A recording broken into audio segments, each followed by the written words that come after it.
Guys একদমই খেতে পারি না, মুখে কোনো রুচিই নাই, শুকোয় একদম কাট কাট হয়ে গেছে। তার ভিতরে চলে আবার এক্সাম, তাহলে ভাবো কত প্যারার ভিতরে আছি। যাই হোক, শেয়ার করছি আজকে সারাদিনের খাবার। আজকে ব্রেকফাস্টে প্রথমেই খেয়েছিলাম পরোটার ভাজি, তারপর খেয়েছিলাম হচ্ছে আমার হাতের বানানো স্পেশাল চা আর বিস্কিট, তারপর খেয়েছিলাম হচ্ছে ড্রাগন ফ্রুটস, খেয়েছিলাম পেয়ারা, সাথে খেয়েছিলাম হচ্ছে সেমাই। দুপুরে হচ্ছে লাঞ্চের জন্য হচ্ছে কাচ্চি আনা হয়েছিল, কাচ্চি খেয়েছিলাম, মাটনের পিসটা বেশ ভালোই ছিল।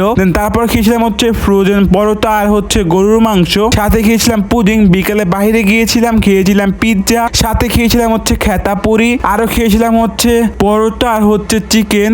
তারপর খেয়েছিলাম হচ্ছে চিতই পিঠা, আরো খেয়েছিলাম হচ্ছে দই ফুচকা। দই ফুচকা কিন্তু বেশ মজার ছিল। বাসায় এসে খেয়েছিলাম হচ্ছে ডিম পোস্ট আর রুটি। ডিনারে প্রথমেই খেয়েছিলাম হচ্ছে কই মাছ আর হচ্ছে ইলিশ মাছ, এগুলো মেবি হচ্ছে রান্না করা হয়েছিল হচ্ছে খিচুড়ির সাথে খাওয়ার জন্য। তারপর খেয়েছিলাম হচ্ছে খিচুড়ি আর জলপাইয়ের আচার। তারপর লাস্ট খেয়েছিলাম হচ্ছে হালিম পুরি। আলহামদুলিল্লাহ, এগুলোই ছিল আজকে সারাদিনের খাবার।